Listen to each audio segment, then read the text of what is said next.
Ladies and gentlemen, Taylor Sheridan is on my hit list. By that I mean my ish list. Not I plan on ending the man, but for those of you who have not seen the season, possibly not series finale of Yellowstone. What? Yeah. That's not what the show's going to be about, I promise. I'm angry about it and wanted to bring it up at the beginning of the show. Prior to last night, it was my opinion that, and again, this may not actually be the series finale. They called it a season finale. I have no idea what to make of that. I've never seen that happen before in my life, but I also don't watch a lot of network television. There's a reason I chose not to watch the second half of season 5, and it's almost primarily because I'm really enjoying listening to how everyone else is describing it to me. Prior to last night, I would have told you that the worst 2 TV show endings I've ever seen were How I Met Your Mother and Game of Thrones. I was really worried you were going to say Sopranos for a second. I've never seen The Sopranos. Nope, never seen it. I recommend, now that you're done Yellowstone, going back and watching it. I may, but it's worth it. I would put Yellowstone right in between Game of Thrones and How I Met Your Mother. As like top worst endings of all time? Yeah, like it goes Game of Thrones, Yellowstone, How I Met Your Mother. Really? And I gotta say, there's a pretty steep gulf between 2 and 3 there. How I Met Your Mother had a bad ending, but it could have. You can make the ending to How I Met Your Mother a good ending if you just shut the final episode off halfway through. Yeah. Or just don't watch the final episode because you kind of get what's happening in the second to last episode. I really don't know why they did it. How I Met, because the goal at the beginning of How I Met Your Mother was to tell the story of how Ted and Robin became a couple. Yeah. And it was apparently from the very beginning that was the idea. And so there's even these, quotes from the people who were the showrunners and the writers who were like, by the time season 8's rolling around, they're like, okay, we don't have a ton of time left with this show, with this cast, everything. We got to figure out how we bring this back to Ted and Robin. When instead the conversation should have been, you know what? This is a better ending than Ted and Robin. Like, also, I understand that the show ended a little prematurely, but it's weird to let it get that far away from them, where they didn't have an out. I wouldn't say the show ended prematurely. It went for 9 seasons. In terms of what they were expecting for the story arc to be. I don't even know about that. I think they got to a point where they were like beyond where they expected the story arc to be. I think the show did so well off the bat that they just kept going, thinking, we'll bring it back around sometime. But what it was is that 2035 is the date here. Mm-hmm. Ted has kids who are teenagers in 2035. So by the time you're getting to 2014, when the show ended, that's why they were running out of time. So yeah, they did run out of time technically, but because of the constraints they themselves set when they made the show. Well, that's the thing, is like you would have thought in season like 7 or 8 when they were developing the Barney and Robin underline, they'd think like, hang on a second, this is going to get really hard to not paint ourselves in a corner here. Actually, I don't think it might have been 2030. So 2014, in order for them to have teenage kids, they had to make it happen. But so, you got that and it's like, okay, well that's bad, but you can shut the episode off halfway through and it's a great show. It's one of the best comedies ever made. Yep. By the way, we will get to We are going to get to the drones in just a second, but I've been thinking about this all day and I had to say something about it. Then we get to, Game of Thrones is possibly one of the greatest stories of a show having a downfall of all time, because it should have gone 10 seasons. Yeah, we know the reason why it didn't, right? We know the reason why it didn't. Once again, it's Disney's fault. Something went horribly wrong. Because apparently Disney isn't... They are not content to just ruin Star Wars and Marvel. Mm-hmm. They've got to ruin shows they're not even connected to. Yep. And so they hired the showrunners from Game of Thrones, who did a great first 5 seasons when they had the material from George R.R. Martin himself, and then proceeded to catastrophically fail for 3 years straight. Game of Thrones went from being one of the greatest television shows ever made to, the kind of thing that it's like watching season 14 of Supernatural and you're just like, please just bring it to an end. Like, I would have Supernatural would be on my list for worst endings if they hadn't managed to bring it around the way they did. Yeah. Like that final episode brings it around. And They did not need to wait that long. well, and here's the thing is that even with all of the constraints they had because they had to film that during COVID and they were supposed to have way more cameos than they did, but they couldn't get everybody there in time. Mm-hmm. Even with everything going wrong, it ended marvelously. Yeah. You watch the last episode of Supernatural and a single manly tear slips down your face. Game of Thrones, it's not a single manly tear. You're bawling because what the hell happened? Yeah. Well, I mean, it's a shame considering... You're screaming internally. Yeah, because season 6 ended on a high note. Mm-hmm. Season 7 started to stumble a little bit. And then season 8 obviously was season 8. And it's just a shame that... Like, I understand the showrunners wanting to switch to a different project, but it's a shame they couldn't have other people step in to essentially carry the torch. Oh, well, Aiden, what you have to understand is that, Daenerys kind of forgot about the Iron Fleet. We all did. Including the people writing the show who wrote the Iron Fleet in and then forgot that it was there. But yeah, so Yellowstone, I don't want to spoil for anybody who has not yet seen the ending, but for those who have, those who don't care, around the beginning of season 3, one of the characters by the name of Beth just starts to suck. Like, she was cool the first 2 seasons, crazy, but in a, exciting way. And she just becomes vindictive and stupid, but they keep insisting she's really smart. So the whole series, it's like Beth is really smart. She's got a plan for everything. She knows what's going on. She's going to save the day. And as you watch more and more, you're like, the only person in this family who has any idea what they're doing is Casey. And the only person in this family who has a competent plan to maintain any portion of the ranch for the family is Jamie. And Beth is actively working against everyone's interests, including her own. But somehow we're supposed to root for her. Like, Taylor Sheridan does not know how to write a sympathetic character. No, she just girl bossed a little too close to the sun. Yeah, the letter bomb not killing her. She was standing next to it. As much as she's standing here when it blows up. It blows out the windows of the building. As much as I love the show, when I was watching it, because I started watching it when it was airing, so like back when season 1 was the first season, my parents and I watched it, and I watched up through the first half of season 5, that is the moment I realized this is not Game of Thrones in the West, this is a soap opera. Yeah. Which is fine. But I wasn't watching a soap opera. Yes. If you want to make a soap opera about Beth, make a soap opera about Beth, and now that's what we're getting. Yeah. The only character who you could really root for, the only main character, has decided he's gonna, F off to his own little tiny ranch.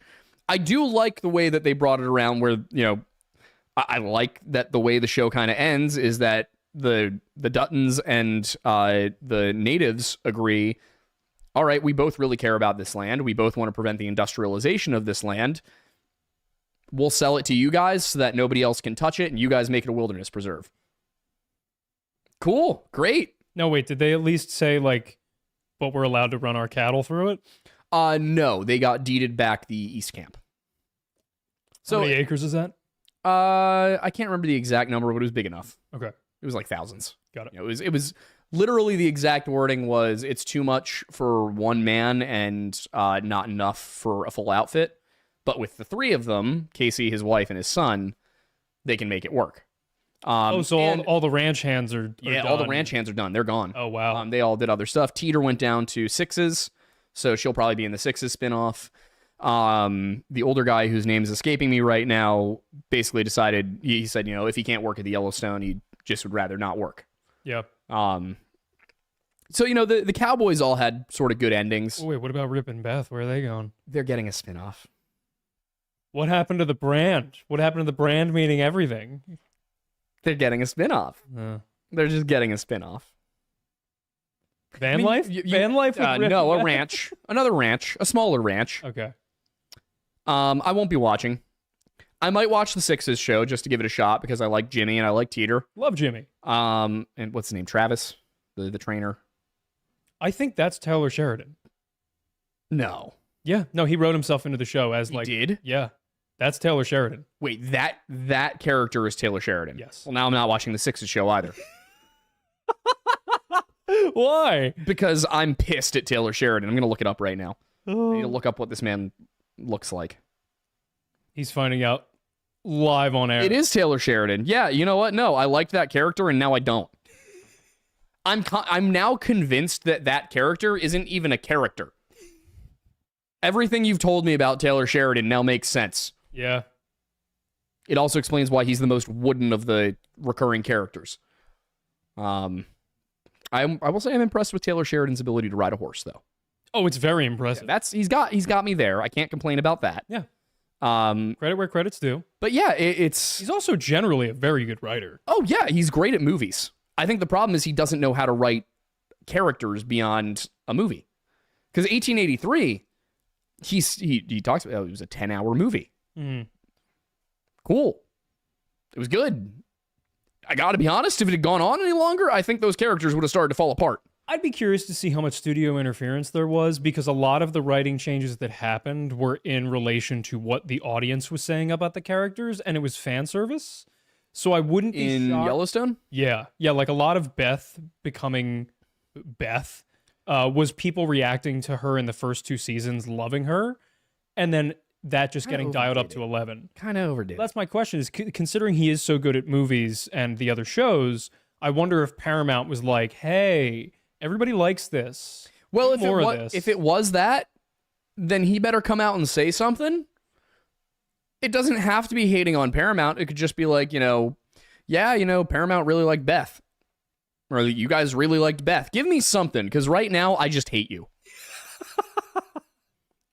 Like, I don't hate him as much as the people who are butchering Lord of the Rings right now.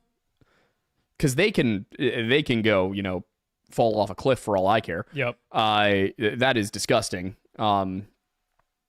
If you can't write Lord of the Rings, don't touch Lord of the Rings. What's so hard about that, you narcissistic twat? Same thing goes for Leslie Headland, or whatever her name was, who thought that she could make a Star Wars show that simply ignored everything about Star Wars, and instead of using the existing feminist space witches, decided to make her own feminist space witches. The Clone Wars feminist space witches were cool. They were awesome.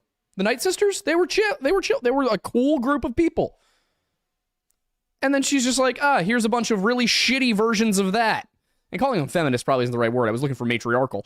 That was the word I was going for, but feminist worked. That's getting clipped. You get my point, though. Yeah. Like, if you're going to write in a universe that exists, learn how to write in that universe. The problem with Taylor Sheridan is he seems to have forgotten his own universe. Yeah, that's what makes me wonder about studio interference. Like, But in terms of people butchering current events... But what he said to Costner, that's why I'm skeptical. Fair. But yeah. So anyway, now that I've gotten to rant about Yellowstone for a minute. We live where some of the drones have been seen. We have friends who have taken video of some of the drones. I will say most of the ones that I've seen that have been sent to me have been planes. Oh yeah. 90% of what I've seen has been planes. The ironic bit about this is that we're learning just how many people don't frequently look in the sky. Yeah. Also, the amount of people who look up into the sky and saw orbs did not realize that was the star Sirius. There were a number of videos I saw of people zooming in on an orb that looked really strange, and if you've seen a zoomed in video of a star, it's what they look like. I get it. It was very strange the first time I saw Sirius. Kat and I were like watching a movie in my bedroom like last year around this time of year. Is that the closest one? Yes. Okay. Oh, but that's the thing is like out of the corner of my eye through my blinds, I saw this really like colorful twinkling, and I was like, I said to Kat, I was like, is that? Oh, you were freaking out the other night. You were like, what if this is what if this is the aliens? Yeah, no. It was last night. This was a year ago. Oh, okay. Yeah. So this, but like also something else with a different drone bit. But no, so we were laying there and I was like, this is weird. This is a weird thing. It's not moving. Mm-hmm. I know what FAA regulation lights look like. That's not it. I'm seeing magenta and cyan and yellow in there. Those are not normal colors at all for anything aviation wise. Right. And I was like, and it's not moving. It's like slowly going across the sky. I was like, is it a star? So I pulled out my app. Yeah. because I have the Skyview app, Mm-hmm. and it was like, oh yeah, it's serious. So I went on Reddit. I was like, hey, why is this star doing this? Yeah. Like, is something weird going on with it? And everybody in I think it was the astronomy subreddit, they were all just like, oh yeah, first time seeing Sirius, huh? yeah. That happened to me, but it was with Starlink. Where I was like, okay. what is that? Yeah. What is this line of like lights in the sky? Is this a real UFO? And then it turned out it was Starlink. Have you ever seen the ISS go by? No. Yeah, but so Same kind of thing. it's so fast. It goes by so fast. So I knew it was coming. We were up at the Rex's family's land on the lake at like midnight. And yeah, I mean, you see it go by and it's gone in like less than a minute. Yeah. I mean, it's moving like 19,000 miles per hour or something like that. Yeah. You know, we can say that now because the flat earthers have not a leg to stand on. Austin Whitsitt is currently in Antarctica observing the 24-hour sun, and they are crashing out over it. Not I him. can't believe it. I love it. It's amazing. But Have they said anything on Twitter? Austin's been quiet. My favorite part of this is that when we had our debate with him, what was the very first thing I brought up? Antarctica. 24-hour sun in Antarctica. And what did he say? He said if you could prove there was a 24-hour sun in Antarctica, it would disprove the flat Earth. Ladies and gentlemen, it was me. Incredible.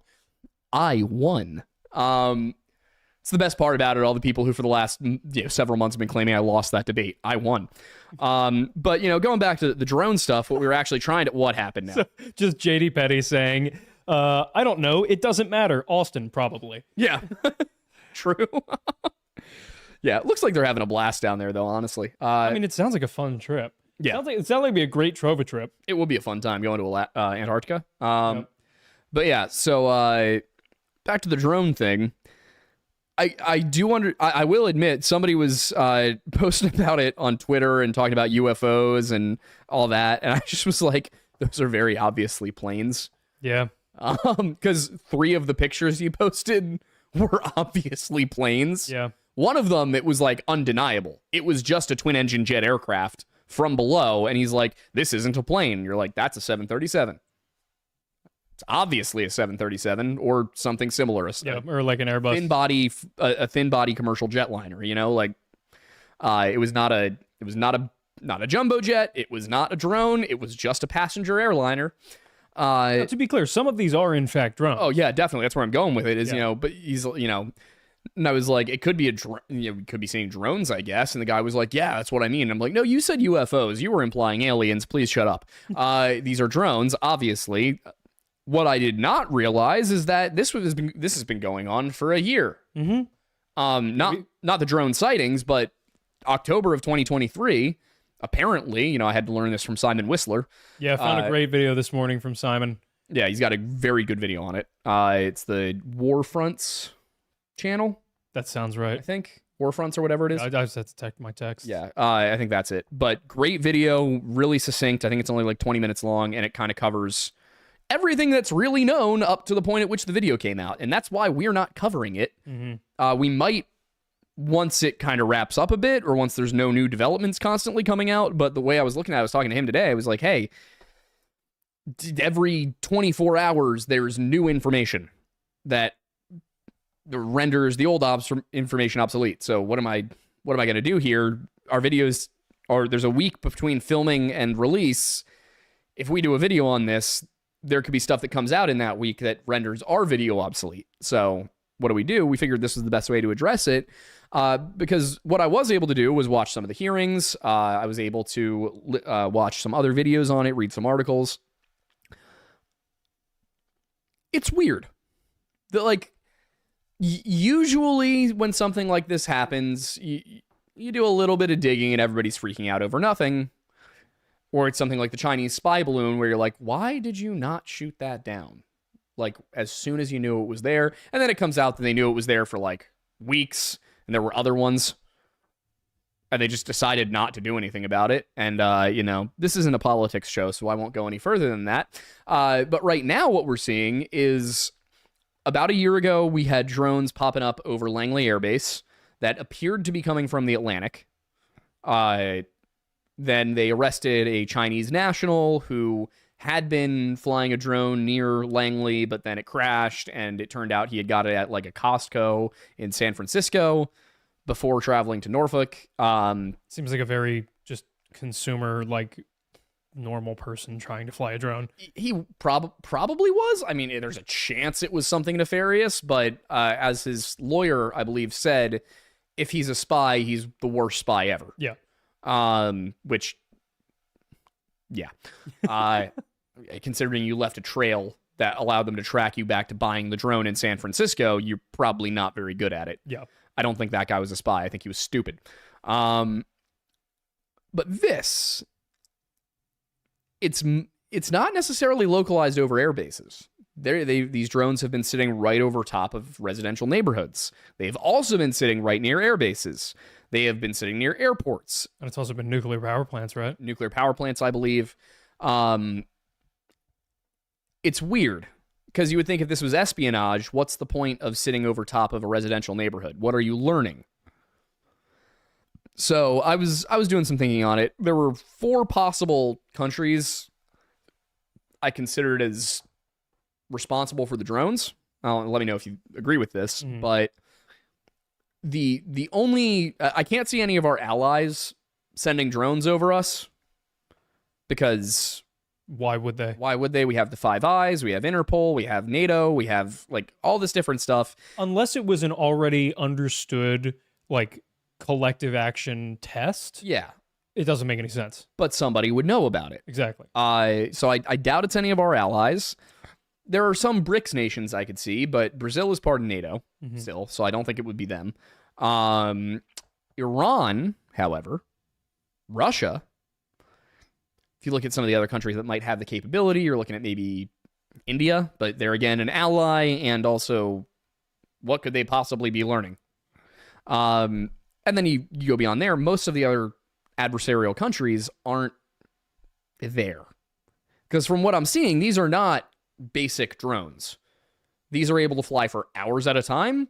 They are able to avoid radar tracking in some instances. They've been able to lose F-15s. Like, granted, the F-15 is a very old aircraft at this point. It's what, the 80s? I think so. You know, it's not a new jet, but it's a fast jet. Yeah, the only way that I could imagine they would easily lose them if they fly significantly slower. It's because they fly significantly slower and lower. Yeah. They're going 100 miles an hour. An F-15 can't go 100 miles an hour. Yeah, it would literally fall out of the cannot sky. do it. So what's weird is that the 2023 ones, it seems like the military really couldn't keep track of them. They were genuinely confused about where these were coming from. Now, if you read some of the statements that are coming out, they're weird. There are certain groups that are able to say, yeah, we don't know what that is. Like, we genuinely have no idea where this is coming from. Then the Pentagon says something like, you know, there is no evidence that these are foreign drones. Or these are not a threat. These are not a threat. Exactly. It's like the specific wording they're putting out is very... It's dancing around the issue. Yeah, it's like, I'm not going to tell you what I know. Mm-hmm. It's need to know. All you need to know is it's not a threat and they're not foreign. Yeah. So, I was thinking about it. I was like, all right, so right now Russia is engaged in a very bloody war with a country that can't wipe it off the map. The dumbest thing they could possibly do right now is antagonize a country that can wipe them off the map. I mean, I also saw some like Russian propaganda accounts on Twitter talking about like, you know, how they're coming to retake Alaska, and they seem to have convinced themselves that that's what the Alaskans want, including the natives. And I'm like, I don't think the Inuit want you back. I don't think the same mindset that they're trying to justify Ukraine with is going to work with Alaska. No, considering that they only ever had like 5,000 colonists there total. And Alaska's current population has, I think like a third of it is natives. Mm-hmm. Something like that, yeah. It's one of the, I think it is, out of every state in the U.S., the highest percentage of native inhabitants. Mike, if you're watching, you'll know. Yeah. Mike was our tour guide in Alaska. He was awesome. I think we still owe him more tip money. Did we ever send him a tip through the lore lodge? I know we tipped him individually. We said we were going to tip him through the lore lodge. I don't know off the top of my head, but I'll send more to him. Happily. Yeah, God, he was awesome. A little Christmas present for Mike, maybe. But yeah, I don't think Alaskans want Russia back. It doesn't seem like something that would make a ton of sense either. Also, like, we bought Alaska from Russia kind of as a favor. Remember? McKinley's Folly, I think they called it. Oh, right. Yep. Yeah, America was not happy about the decision until they discovered that there was a lot of gold and oil there. Ironically, had Russia held on to it, they probably would have solved the problem. They had not exacerbated it. But they were like, we can barely hold Crimea. Can we hold Alaska? No. If they had known about the gold, might have been different. Anyway, I don't see a reason for Russia to do what Russia's doing. Or I don't see a reason for Russia to do what the drones are doing. You know, what's the draw? Are they going to learn anything they can't from satellites, from the existing spy network they have? They have subs that are 11 miles off of our coast. Like, it also just isn't. It's not typical Russian behavior.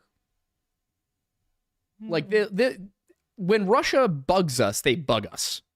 You know? They fly a large spy plane right up against Alaskan airspace. They have an SU whatever fly up next to an F-16 or an F-22 and, bother it.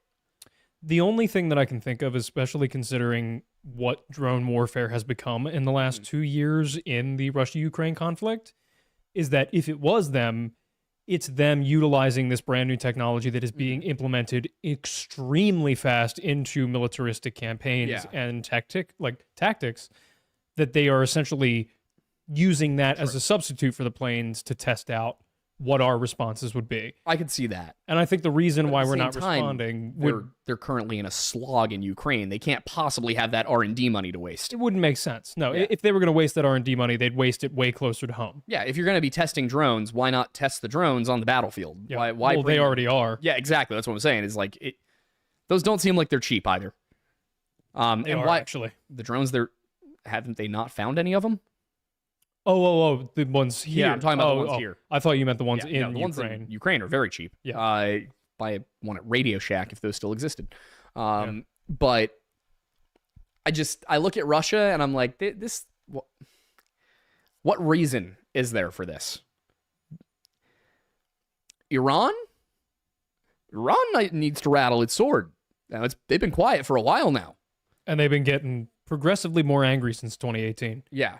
That thing we did. Don't say we. Don't say we. We did not condone that. True. You and I. Well, I wasn't mad about it. No comment. You're not sad about Soleimani either. Dude was a war criminal. I truly don't know enough about the details of that situation. Oh no, he was like a leader in the Islamic Revolutionary Guard or whatever it is. It's Iran's like super fanatical religious like paramilitary, or I guess it might be part of their military. I don't know the exact details of it, but he was not a good guy. Yeah. Assassinating the man with a missile? Aggressive strategy. Bold move, Cotton. Let's see how it plays out. But we've really been keeping Iran on their toes. We're sending them billions of dollars in cash one year, and we're hitting them with missiles the next. So, dance. Your enemies can't possibly predict your future actions if you yourself don't know what you're doing. If you yourself don't behave as though they were your enemies. There was a joke about that, about like the like Russian, German, and American doctrines of war, and how it was like Russia, they like to send waves and waves of men. The Germans like to rely on technology and tactical victories, and then the American doctrine, we don't know what we're doing. That makes us unpredictable. We like to break your spine and then rehabilitate you back to health. Yeah, I'm trying to remember the exact quote because it was really funny. But yeah, so You look at Iran. Iran's in a position where this kind of thing would be pretty big for them. Be a little too big for them. And also the ships they have that can do it are currently still in the Middle East. Yeah, it would have to be a weird covert. It's not Iran. They might possess the drones. They might have been able to get drones from China that can do this. I don't think they have the ships. And also, what's the point? It's not like you can get here. Like, what's the point in doing this? You're not succeeding at anything. The one thing I could see is if Iran was doing it on behalf of someone else. That, or if they're essentially, because they have, I don't know if they have ICBMs, but they've got missiles. They do not have ICBMs. They don't even have nuclear weapons yet. They're trying. They're trying, but they have. Israel is not letting it happen. It's listen, not commenting on the current conflict with Palestine at all, but it's kind of funny that every time Iran tries to start up a nuclear program, Israel takes it out, like immediately. It's funny because they absolutely would use those weapons to blow up an entire city. They've been talking about doing it for 30 years. Like they keep saying if they get a nuke, they will hit Tel Aviv. So I do not blame Israel on that one. That is not to comment on the current Palestine conflict at all, just to be clear. But I could see Iran wanting to do something like this. I can't see Iran pulling it off without help. Which leads us to the third country I can see being involved, which is China. Now, you know my private thoughts on this, about if it is China, what should be done. Those are inside thoughts. We're going to keep those inside my head. I just happen to also be inside of his head. Well, no, he was at my house last night. So he heard it. I don't have favorable opinions on if this is China. But China has the money. China has the technical capabilities. China has the ships to do it. Didn't China just get caught trying to deliberately destroy some undersea cables as well? Yeah, that was never officially confirmed, but there was a ship in Europe that was owned by either a Chinese company or something along those lines. There is no difference between a Chinese company and the Chinese government. All Chinese-owned companies that are all Chinese-based companies, have to have a CCP officer embedded into the company. Yeah, the downside of having a tyrannical government run everything, including the economy. But There's yeah, an upside. Exactly my point. Exactly my point. Anyway, yeah, they were accused of dragging their anchors along the seafloor to destroy communication cables. I can't remember if they were between European countries or Europe and the United States. I would assume it'd be one of the transatlantic. Aren't there transatlantic cables? There are transatlantic, but then there's also Gulf cables that go from England to France and Gibraltar to Yeah, Morocco. yeah. So good job, China, for failing on that one, I guess. Can't even do that right. But it's what happens when you make your anchors out of cheap plastic.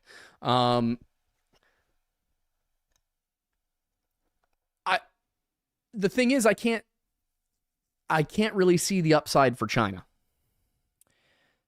I think the only upside would be, have you followed anything of what they're doing internally? No. So I've not been paying attention to politics at all for the last year. I'm just starting to get back into it, and it's mainly through the tech sector that I've been following some things. All the channels I used to follow for politics got weird. So yeah. Doesn't it suck? There's political channels pop up, and for 2 years you're like, man, this is great. It's really unbiased. They're hard hitting. They're just going for the facts. And then after a couple of years, they either go off the wall left or off the wall right. Yep. Nobody can stay. You either die a hero or you live long enough to see yourself become the villain. Or you live long enough to see yourself potentially in a sex tape with Nick Fuentes. Yeah, that was interesting, but we won't comment on that here. No. But anyway. It was his destiny.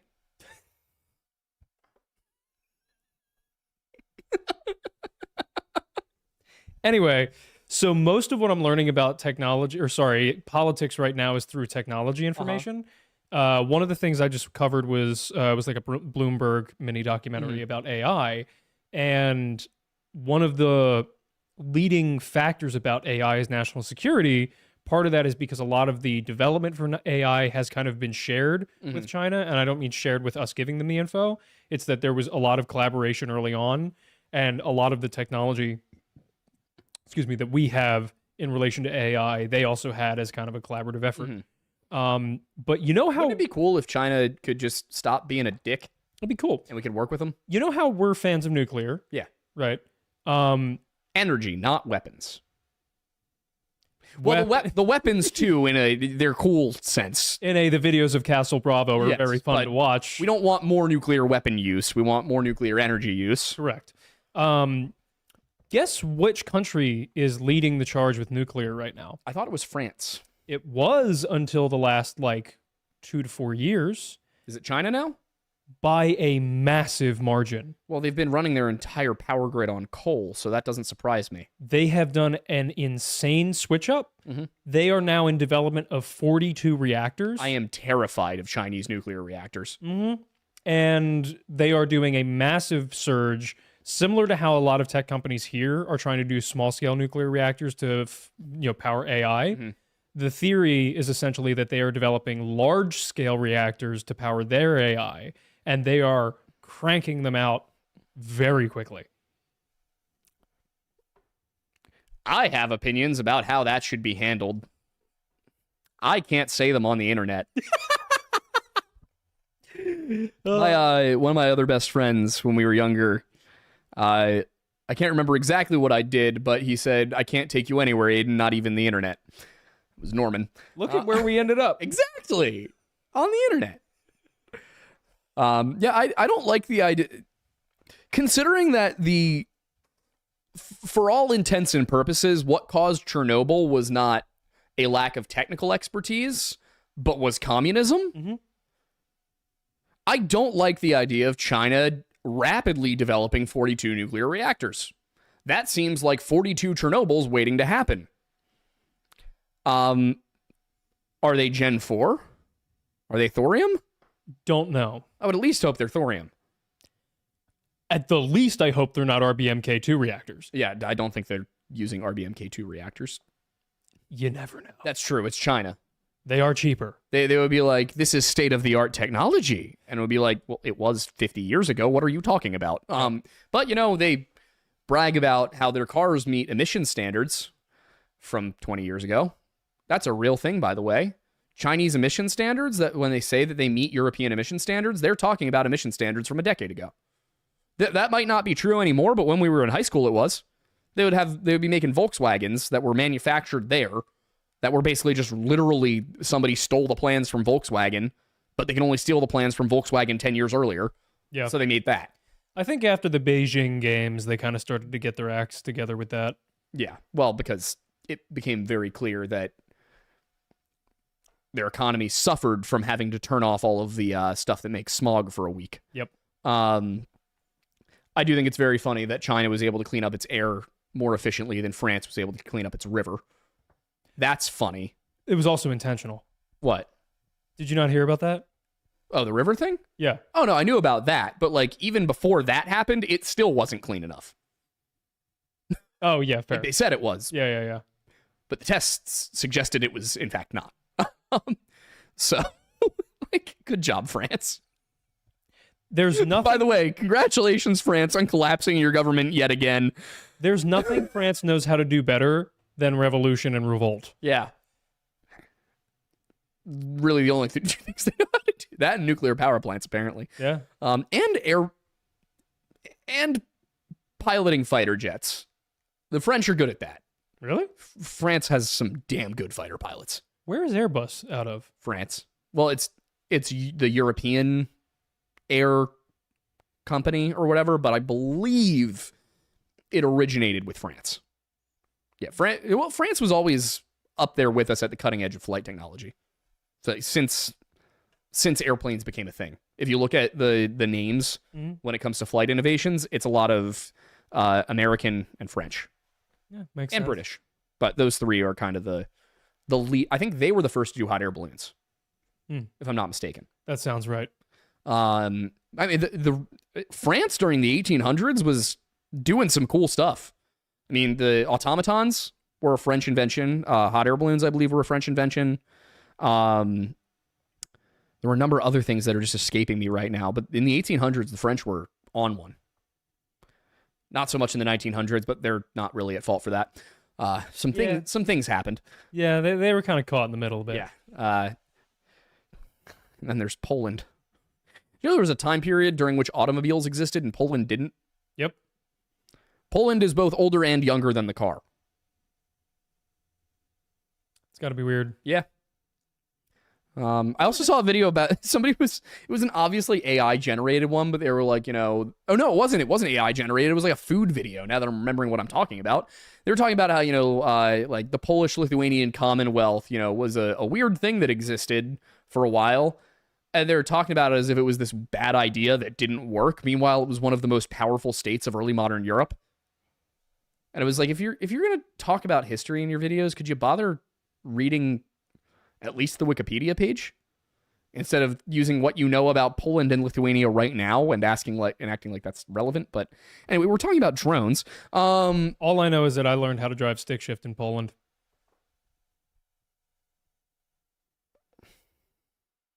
Yeah. In a field. What? Yeah, I learned how to drive stick shift in Poland in a Polish field. When were you in Poland? Remember when I was in London for a semester? Yeah. Yeah, I visited. Oh, okay. Yeah. If I hadn't gotten kicked out of the military for being sad, I would have gotten stationed in Poland for a year. God, imagine where we'd be if you were in Poland. Poland.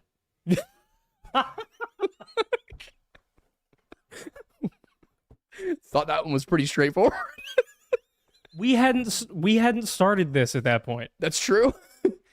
But I would have been in Poland for... You would have been in Poland. I would have had a great time in Poland. Poland's a cool spot. Yeah. A lot of pierogies. No shock. I love pierogies. Oh, pierogies are great. Dude. I got to make those pierogies I made again. I made pierogies over a bed of mac and cheese with seared smoked salmon on top once. Fire. Oh, and yes, in case you're wondering, we were drunk. Which I would imagine is how most Poles cook their food.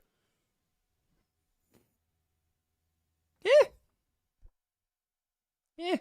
Seems like a beer and vodka kind of place. Yeah, definitely is. Yeah. Which it's not a criticism. No, it's a good thing. I always find I'm a better cook when I've been drinking a bit. Yes. But don't think the drones are Polish either. If they were, that would be kind of sick. I'd be like, you know what, Poland, do your thing. I don't know what you're up to, but you're Poland, so I'm not really concerned about it. China, however, going back to the actual topic of discussion at hand, I can't see China spying on random residential neighborhoods for no reason. Unless they were actively planning to invade the United States. That'd be crazy work even for China. Yeah. I mean, I'm not saying that we could go over and win a war in China and it would be an easy thing to do, but there's absolutely no way China's coming here. Here's like the thing. if they try, can you imagine being the paratrooper that's got to drop into the Appalachians and you land with your unit and your rifle that keyholes at 10 yards and you just hear the banjo from the trees and people going like, yep, yep. It's not even the people, it's the tree people. Like you're before you're even contending with the U.S. Army, first you're dealing with the tree folk. Yep. And then you're dealing with the hill people. And then you're dealing with the hill people who aren't the hill people. And then you're dealing with the National Guard. China is not going to have a good time in Appalachistan. Yeah, they wouldn't. I don't think anybody would ever be successful in a land war in North America if they did not essentially bombard it for a solid year beforehand. You could get to the Rockies and you could get to the Appalachians. You're not making it past them. Yeah, you could get rid of the coasts pretty easily, but once you try and get past the coasts, you have to remember that there are more guns than people in America, and that's where they're concentrated. Yeah, they're not... the more guns than people are not on the streets of Manhattan. The more guns than there are people are outside of Toledo, Ohio. Yeah. They're down in Kentucky. You're not going to have a good time. Also, welcome to Tornado Alley. Have fun holding it. You're not even fighting Americans. You're fighting our weather. Yeah. I don't think that the Chinese have ever had to deal with a tornado. I don't know. I don't know what their topography is like. Well, where most of their population is, it's not that. Yeah, fair. So I will be honest, in terms of countries that could invade the United States and I would not be scared of going toe-to-toe with one of their soldiers, China's at the top of the list. I wouldn't be scared of anybody invading North America. I'd be concerned about the Russians. If the Russians could get here, I'd be concerned about fighting Russians. I think they'd do well in the winter, but I mean, it's the geography of the country. Russia? No, ours. I know, but it's not like it's not anything they're used to. Yeah, They've got mountains, they've got valleys, rivers, plains. that's true. Russia and America are not dissimilar. Yeah, especially the like civilians. Yeah. It's funny to see how similar Russian and American civilians are. Also, the really crappy thing about it is before communism, I did not like that. I didn't like what you just I did. had to finish my drink. I understand that, but the dribble of it dropping into your mouth at that angle was deeply uncomfortable. Well, they didn't see it. Good. That's for the best. But yeah, I mean, Russia was one of our biggest allies up until 1917, and then communism. I genuinely feel bad for Russians. I feel bad for the people of Russia. I don't feel bad for the ones who signed up to go fight in Ukraine because they wanted to. That's kind of shitty. But the average Russian civilian?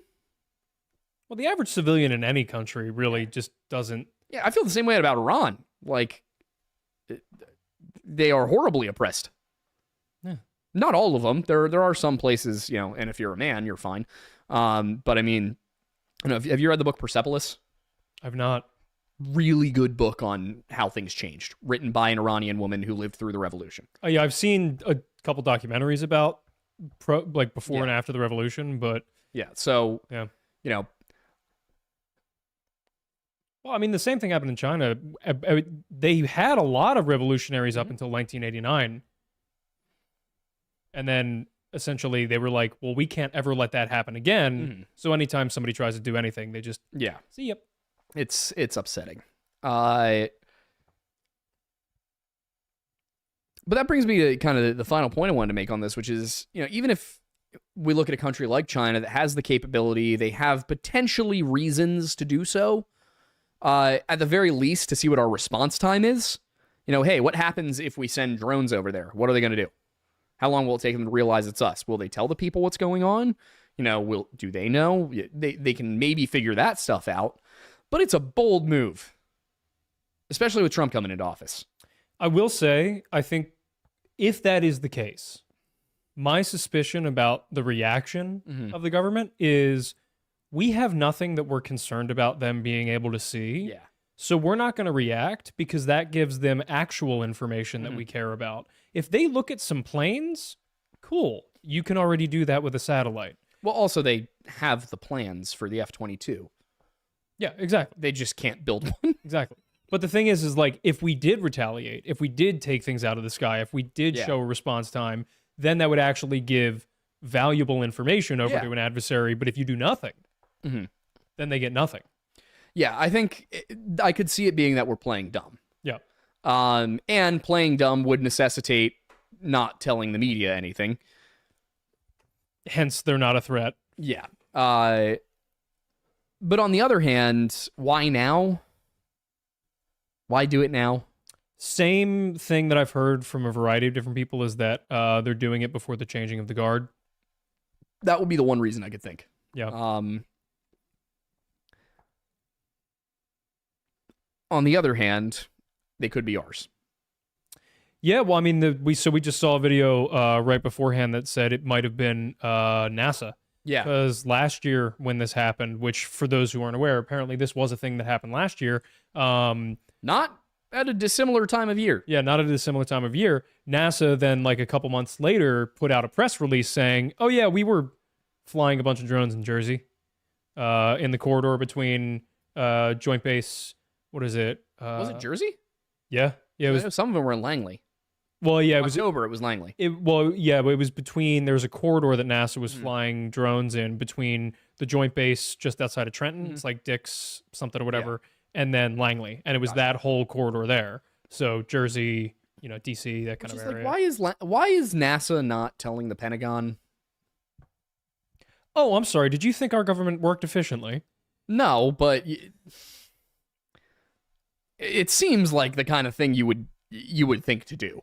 You remember? Hey guys, just so you know, we're going to be flying some drones. Please don't shoot them down as they fly over the bases that are authorized to shoot things down. That would be most possible with NASA, considering the type of people in it. But you remember how people behave when a state official is running an investigation and then the FBI says we actually have jurisdiction? Yeah, That happens everywhere. fair.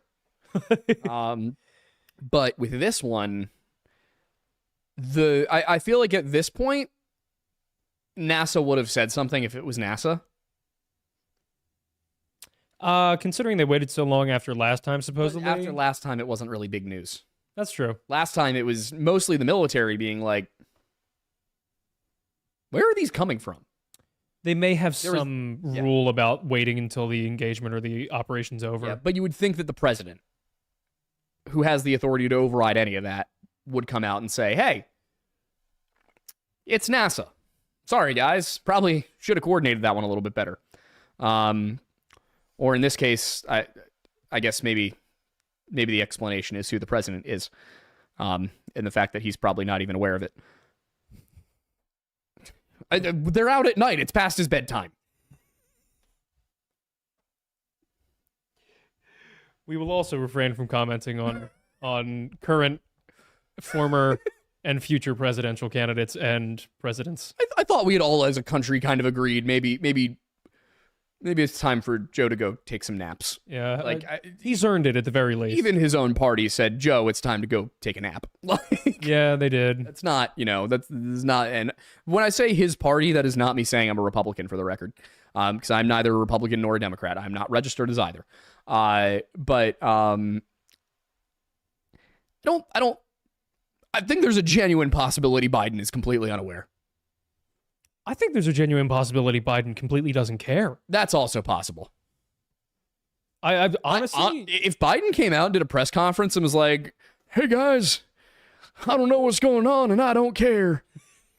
Merry Christmas. I And then think went everybody home. would be so proud. Oh, everybody would be like, you know what, Joe? Good for you. He's America's grandpa. Yeah, what's... It's just trying to imagine. Can you imagine the statement on this from Kamala Harris? No, I don't even want to. No matter who it is in the political field right now, I cannot imagine being given a statement on the unidentified drones over New Jersey by Joe Biden, by Kamala Harris, by Donald Trump, or by J.D. Vance. Any one of those situations feels utterly surreal to me. The most I feel like would be surreal would be JD Vance. Yeah. Purely because it would be the most serious, and that would make it seem so unserious. Yeah, because he comes out with what appears to be eyeliner. Yeah, or is he punk rock? Is he hiding punk rock? Like, why does he always look like he's got That man eyeliner on? definitely had a My Chem album or two, at least one. Gotta believe it. Oh yeah. But just imagine he goes up there. It's like, there are drones. Do not worry. I am the president. We have drone control. It's the best drone control in the world, I promise you. And you know what? There are drones. I'm just going to be honest. There are drones, people. And our drones are so good that even we didn't know they were our drones. Like, I could see him saying something like that. Yeah, I could see it. Like, It would be See, NASA did such a good job with the drones that even the military didn't know they were our drones. and then everybody would be like, "We saw them." It'd just be you remember the hurricane map thing? Yeah. It'd be that all over again. Oh, yeah. I feel like we're living through a very unserious time. We are simultaneously one of the most serious times ever, and also it's all a meme. I'm going to be honest. Also, one of my first thoughts when all this started happening was, oh God, what are we doing in the Middle East? Oh yeah, it definitely feels like a distraction, doesn't I was it? like, what happened? Who did we bomb? It's like the Moon Bears, the Trevor Moore Moon Bears skit. It's who did we attack? Yep. What did we do? No. R.I.P. By the way. Yeah, exactly. Yeah. Are we by chance invading Iran today? You got me. Like, I'm fully expecting that. Yeah. But Peter Ducey and Corinne Jean-Pierre. Yeah. Wouldn't it be great if we had actual people in position that would do things like that and then actually be like, I would have more faith in the government. If the government was like, we were lying again, you got us, I would be like, you know what? At least we're playing hot and cold. Yeah. You know, somebody's telling me when I get it right. Yeah. Wouldn't that be nice for them to at least tell us when we get it right? If you're gonna lie to me, at least if I figure it out, you know, come clean. Yeah. Confess. Give me a cookie. Like, at this point, I think we deserve to know about Bigfoot. I think so. Teddy knew. Dude, I'm telling you, the day we invade Iran is the day that they admit to Bigfoot. Yeah. Mm-hmm. They're running out of stuff to burn here. We've gone from UFO sightings by aircraft pilots, like fighter pilots, to there's drones over New Jersey. And you know what else is another reason that I know that this can't be some foreign adversary flying drones over here and spying? What? Who cares about New Jersey? Not even New Jersey. You've got Washington, D.C. You've got the capital of the country. You've got the cradle of the country. You've got the economic powerhouse of the country. And you go for the one that's between them. And you spy on residential neighborhoods there. For all we know, they were in the cities, but you just couldn't see them because of the light pollution. That's possible. Imagine being like the 24th story of some skyscraper in Manhattan and a drone just drives by the window. Oh, that's happened to me. No, I mean like one of these. I mean like a drone the size of an SUV. You ever seen some of the drones that they use for filming now? They get some big ones. Yeah. Yeah. It's funny. You can kind of tell when something was shot by a drone as opposed to a helicopter now. Without a Or a doubt. plane. You can tell purely based on the momentum of the camera. It's so much more smooth. Yeah. It's beautiful. But yeah, for me, I mean, I think the answer that requires the least number of assumptions is that they're our drones. The question then is why? Because it seems like the Pentagon is saying they're pretty sure that they're not foreign. And I feel like if they were foreign, they would have told us by now. Well, do you remember the one suggestion in Simon's video? I don't remember what the one from Simon's video was. The red cell thing? Yeah, the red cell thing. Yep. That also seemed very possible. For those who don't know, red cell, to put it very simply, is when the government recruits a team to try and expose weaknesses within the government. Imagine a prison hiring somebody known for escaping prisons to test and see if their prison is escapable. That's the kind of thing that red cells do. The only thing I have with that angle is this seems like a lot of drones to be any sort of private thing. That's the thing, though, is drone production has ramped up so insanely that I wouldn't be shocked. There was a thing, I just watched a thing of, it's not Sam Altman. It's the other billionaire, the guy. Oh, you mean the guy that we should redacted? No. The guy with the goatee. I can't remember what company he started. I think it was Oculus. Yeah, the guy who started Oculus got bought by Facebook. Mm-hmm. He's now a military contractor, and they are heavily focusing on drone warfare. Oh, I believe and that. Also AI. But they were covering kind of essentially their development phase right now and what they're doing. And yeah, the progress of drones, both in size, scope, capability, is absolutely on that exponential portion of that curve. Yeah, I don't like it. No, it's not great. I missed 20 years ago. 20? Dude, I miss when the fastest thing in the sky was 400 miles an hour. That's fair. You weren't alive for that? I know. Okay. That's the problem. I hope bad things happen to Sam Altman. I can't even remember what he did. I can't keep up with OpenAI. anybody. Oh.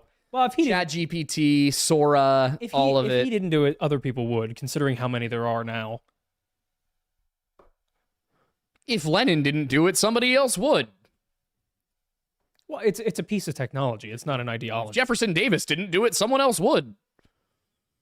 Like, it doesn't make you less evil. How do you feel about Oppenheimer?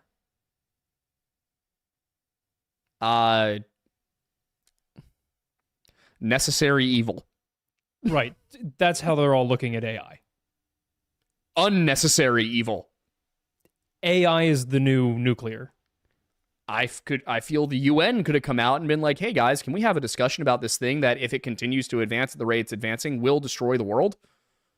Like we did with nuclear. I agree on that for sure. Like, but I think Sam was probably in a very similar position to Oppenheimer, and obviously people have different opinions about that.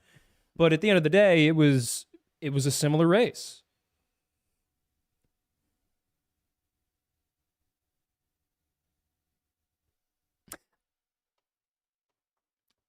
I can't say what I hope happens to Sam Altman on the internet.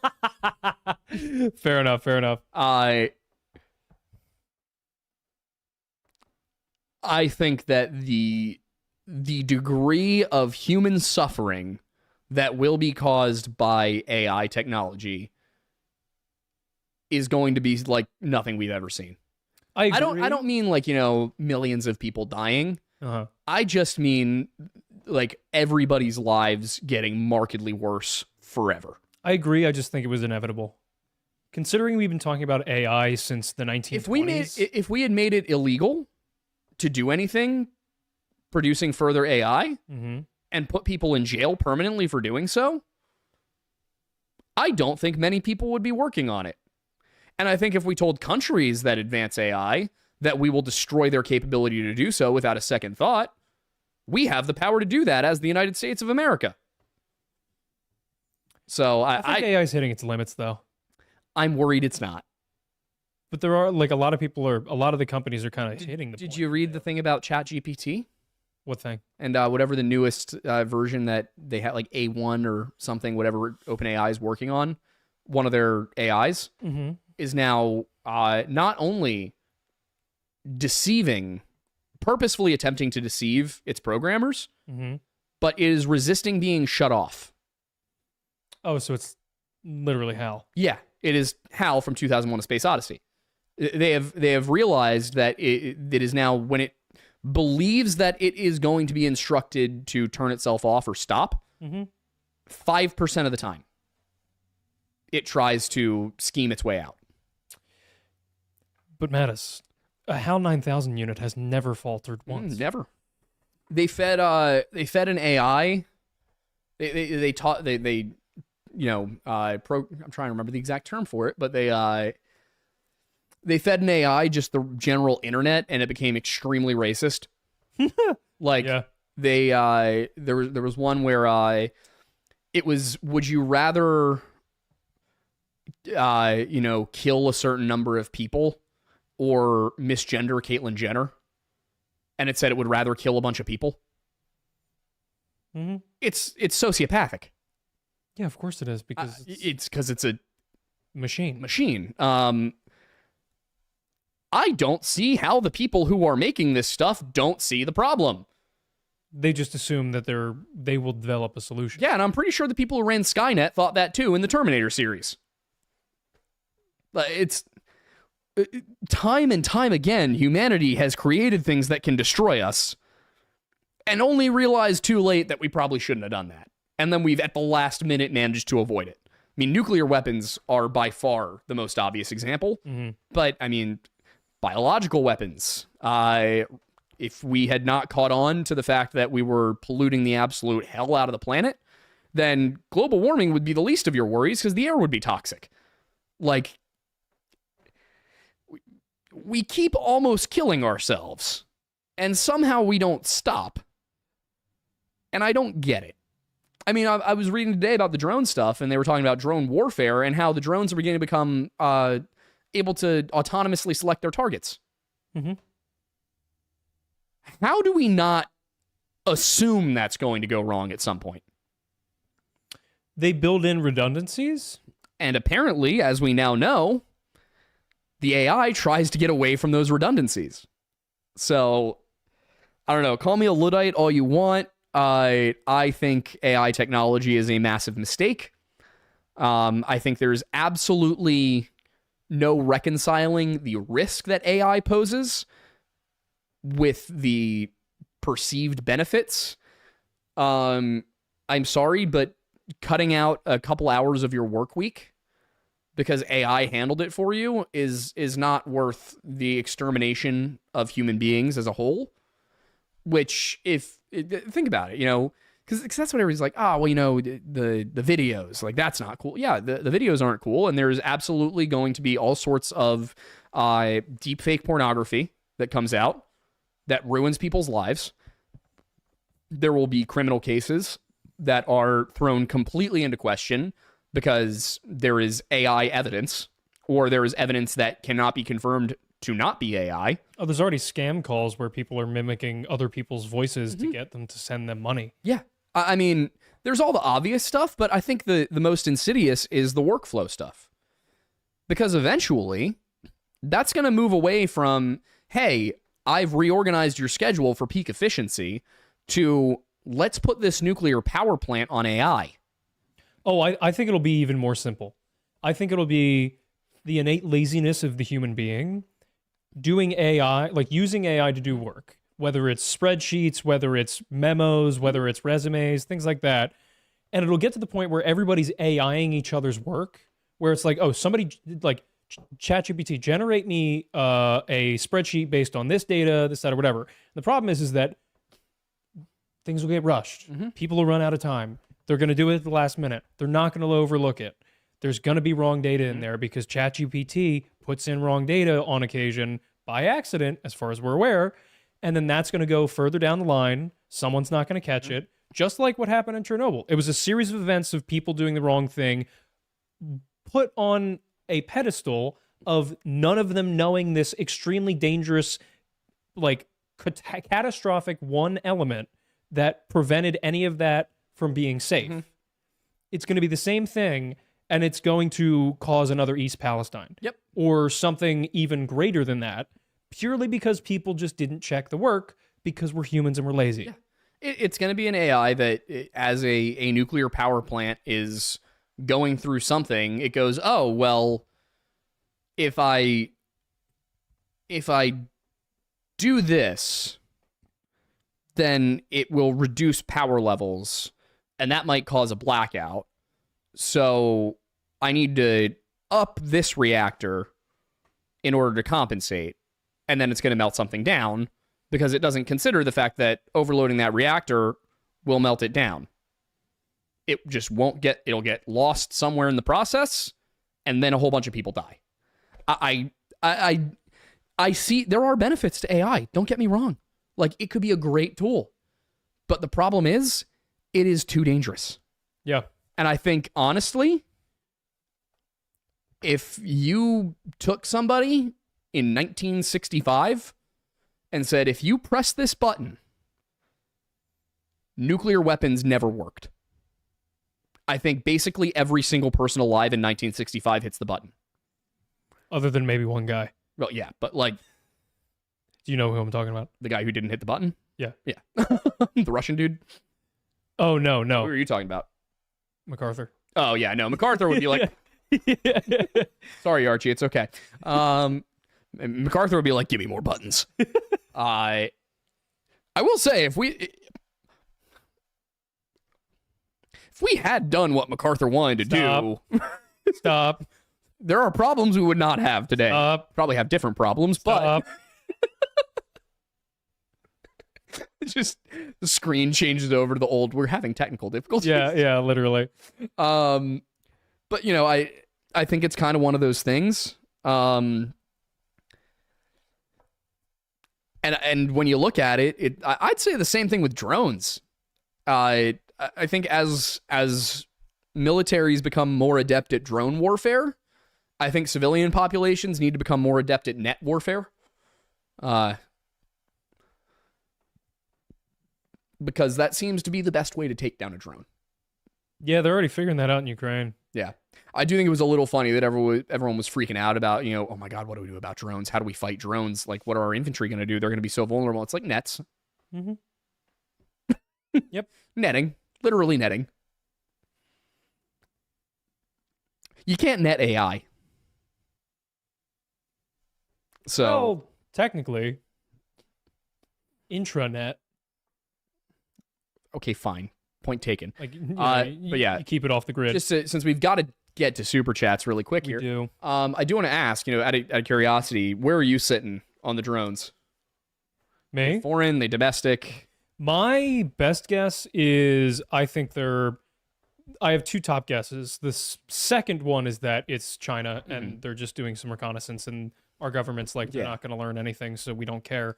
I think that's Yeah, I think that's up possible. I think number one top pick for me is it's one of the internal divisions of the United States military or government.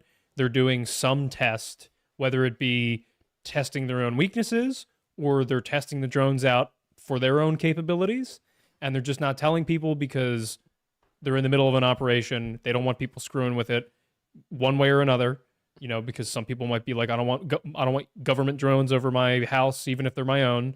But yeah, my best guess is that they are ours. We're doing something. We'll find out about it in 6 months. What do you think about the radiation angle? Do you want to go over? Yeah, I can go over it really quick. Yeah, go over that story real quick. I'm gonna fix your camera. There were a couple of radiation spikes detected in New York. I believe, like basically Manhattan. I think it was on one end of one of the Verrazano Bridge, and then another one was, I think, on the New Jersey side. Mm-hmm. But spikes to above the normal background radiation levels, I think in the upper 200s, for whatever it was, like count per minute. I can't remember the exact thing. I don't know a lot about nuclear. But they basically picked up, I think it was 2 or 3 radiation spikes. One was really high, like 5 times what normal is. The idea was that the drones are looking for radiation, and potentially a dirty bomb that was smuggled into the U.S. A dirty bomb is think like a briefcase nuke. Yeah. It's a ground detonation nuclear device. I believe they're called dirty because they would cause radioactive damage. Dirty specifically because the goal is the radioactive damage. It's not high yield explosives. It's just there'll be an explosion. Yeah, there would be an explosion, but the goal is irradiating the land around it, not so much causing mass destruction based off of the shockwave of the actual explosive force of the bomb itself.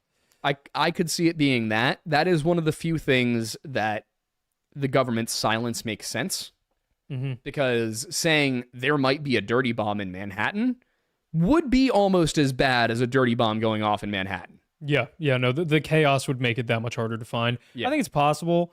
It would be truly the plot of an 80s thriller. Oh, yeah. If that was actually the case. And I think if we're in a position where there is a dirty bomb on American soil, the biggest question I have is, whose is it? And I mean, probably a non-state actor at that point. That's the thing, is it's either a non-state actor or a small state actor. Because if you are Iran and you have somebody blow up a bomb in Manhattan, your country doesn't exist in the next 8 hours. Yeah. Like if a country, a national body detonates a nuclear device in Manhattan, that country will cease to exist. Mm-hmm. And we wouldn't even use nukes. It would be like Moabs. Yep. We would just be dropping so much conventional ordnance on them that there would be nothing there. Yeah. We would turn it into the moon. I cannot see a state actor doing that. I could see not Hamas anymore because they got their hands full. So does Hezbollah. ISIS? Al-Qaeda? They're still around. Considering their situation after we pulled out of Afghanistan, actually wouldn't be shocked. At ISIS? Either of the options. Not the Taliban. Taliban aren't that dumb. No. I mean, considering we almost nearly or fully wiped out ISIS, I mean, that's a Hydra. You can get rid of every head, but they're going to grow back. Well, there's an overarching ideology that continues to cause these groups to pop up, but we won't talk about that part. Yep. There's a reason that no matter how many Middle Eastern terrorist groups you destroy, they keep popping up. There's nothing that can be done about that. because the vast majority of the people who share that ideology are peaceful people who just want to live their lives. What? What? Kat just typed into the chat, a small foreign faction? Stop that. I love it. Oh my God. Archie is laying on the floor with his tongue out. That is adorable. Yeah, but that's the only kind of non-state actor I could see doing it. I mean, the idea that it would be some like Russian faction is very 80s. Kind of have to be Al-Qaeda, ISIS, something along those lines. Boko Haram, I don't think has the capability, even though they're big. So you said that. The first thing that entered my mind was, what's Aleppo? Because that is how I feel about Boko Haram. I have no idea what that is. It is a sub-Saharan African ISIS. Ah, I see. They are the Al-Qaeda of Africa. You learn something new every day. Yeah. To be clear, there are also like a number of Christian extremist groups in Africa, which you don't usually hear about as a thing. No, you really don't. There are some violent Christian terrorist organizations in Africa, which just tells you how nuts the situation over there is. Somebody should go talk to them. Yeah, because we're not supposed to do that. No. That's not really what this is for. But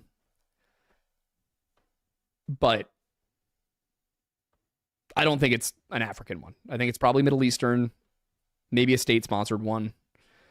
Because, I mean, even if it's Al-Qaeda, ISIS, Hezbollah, Hamas, whatever, anything they do, Iran can deny that they had something to do with it. And we'd have to find a way to prove it, and then it would get messy. Yeah, more messy than pretty much anything in the last 20 years. I hope it's our drones, and I hope it's just a test. It would keep things really simple. One thing I'm curious about is if it's a test to see what we do. Yeah. The average American, like if a whole bunch of drones show up and the government doesn't tell us what's going on, what do we do? Well, it's good to know that everybody's being vigilant and getting angry about the fact that the government's not doing anything. So if the government is testing whether or not they can pull something on us or not, you can't. Yeah. We've got a little bit vigilant over the past few years, I feel like, about the government doing stuff. Gee, I wonder why. Yeah, it's probably for the best. But yeah, I love watching people become more skeptical about the government. That warms my heart. Oh, you mean the way you should always be? Yeah, it's for far too long. For far too long, people have been like, well, I mean, they have our best interests at heart. They never did, and they never will. What's the most popular phrase in the black community about the government? I have no idea, and I'm not touching this. Oh, it's the scariest thing they could ever say to you is that we're the government and we're here to help. Oh, okay. Come on, man. Really? I didn't know where you were going with it. I genuinely was not sure what you were going to say next. Yeah, no, I mean, even good. I didn't realize that was a black community thing. I just thought that was a Reagan quote. We covered Tuskegee. Oh, yeah, but, you know, it started way earlier than that, but that's a prime example of it. Okay, fair. I see where you're coming from now, but you're worried about me. Maybe I'm wrong. Maybe I have that out of pocket. Maybe it's crazy work on my end. But I would not be shocked. I would not be shocked considering things like Tuskegee. So, yeah. But anyway, I think we have super chats. We do indeed. We have a number of them. So we'll run through the top. We'll do the usual of trying to focus on the relevant ones. Yeah, we've. It's nice. We've had to start doing that. Yeah. You guys have been so generous. Kellen is saying for 556 that he hasn't seen or heard any drones at or around the nuclear missile submarine base here in Washington, which is good. Don't tell anybody where that is, please. Thank you. That's one of the reasons why I'm skeptical that it is China. Because I would think if China was going to do something, it would make more sense to go for the West Coast or like Hawaii or Alaska, because you have to do so much more work to get to the East Coast from China. Yeah. Like, also, yes, Duo Black Rose, we will most likely be at the Oaks Convention Center this weekend. Oh, right. I forgot about that. Yeah. So if anybody's in the area and wants to come say hi, welcome aboard. Yeah. If anybody's in the area and wants to come say hi for the wrong reasons, you will be in quite possibly the worst possible place to do so. Yep. Pretty much. So if you dislike us, don't come. If you dislike us, why are you here now? Yeah, that's a good point. People hate watch. That's true. Sure, there's a couple people in here who just don't like me and are horny about it.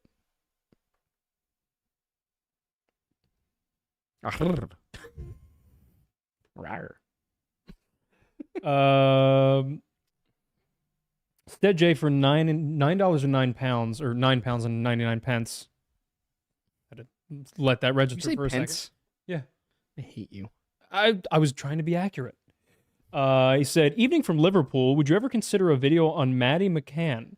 Yep. Being a history fan, are you aware of the last surrender of the civil happened in Liverpool when the CSS Shenandoah surrendered? Not familiar with the second thing. What? Come on over and take a read. I was not aware of that.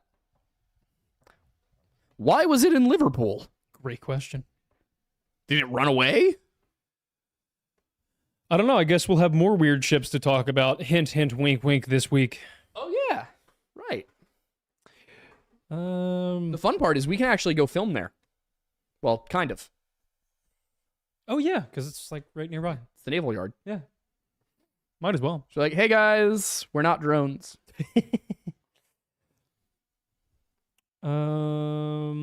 What else we got? The Mangled Wither for $20 says, a couple weeks back, I was listening to one of these podcasts at work, and with you talking about death, it got me thinking about my grandpa. I miss him. He was gentle, and I'm not really religious, but I hope he's watching me. I would think he is. Yeah. I'm glad that we were able to hopefully bring you some positive memories about that. So thank you for sharing. Gaius Rex for $4.99 is saying, now that Midnight Squadron has been reactivated, are we going to see more Helldiver streams from Mattis? I would hope so. I'm going to be honest with you guys. The main reason there haven't been any streams on my channel, which, by the way, if you are interested in seeing me do commentary, gaming, things like that, at the Aiden Mattis on YouTube, youtube.com/@the-Aiden-Mattis, or just Aiden Mattis if you type into the search bar. You might need to scroll if you do that, though. So, but yes, the main reason I haven't been streaming is because since we got back from... So slightly before we went to Tennessee, I had to write 3 videos in a week. So I didn't really stream much. Then while we were in Tennessee, I obviously didn't stream. And then when we got back from Tennessee, we had so much to do that I had no chances to stream either. I've frequently been up until 4 a.m. Working. The JonBenet Ramsey stuff, part of the reason it has been so many parts is that in order to get through all of the information, I have had to reread the same books like 3 or 4 times and tried to work out a chronology.